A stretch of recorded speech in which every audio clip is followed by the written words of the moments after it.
দর্শক, এ বিষয়ে আরো তথ্য জানাতে সরাসরি যুক্ত হচ্ছেন গাজীপুর প্রতিনিধি অপূর্ব রায়। অপূর্ব, আমরা জানি গাজীপুর মহাসড়কে যাত্রীর চাপ বেড়েছে, এর সাথে যোগ হয়েছে জলাবদ্ধতা। এই মুহূর্তে আপনার কাছে আর কি কি তথ্য আছে?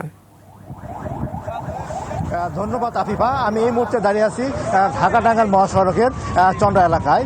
আমি সকাল থেকে কিন্তু দেখেছি ঢাকা টাঙ্গাইল এবং ঢাকা ময়মনসিংহ মহাসড়কে ঈদের যে ঘরমুখী মানুষের যে চাপ সেটা কিন্তু একটু একটু করে বাড়ছে।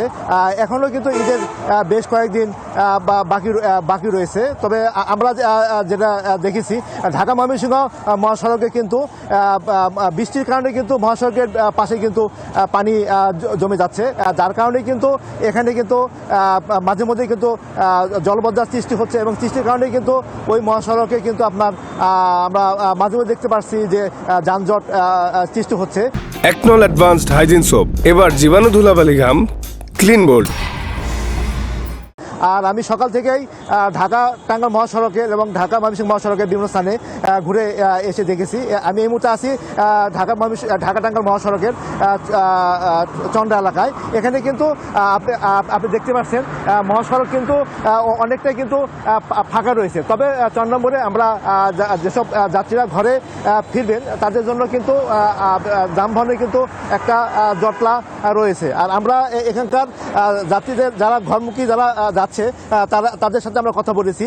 তারা আমাকে যেটি জানিয়েছে প্রায় প্রতিটা বাসে কিন্তু অতিরিক্ত ভাড়া নেওয়া হচ্ছে।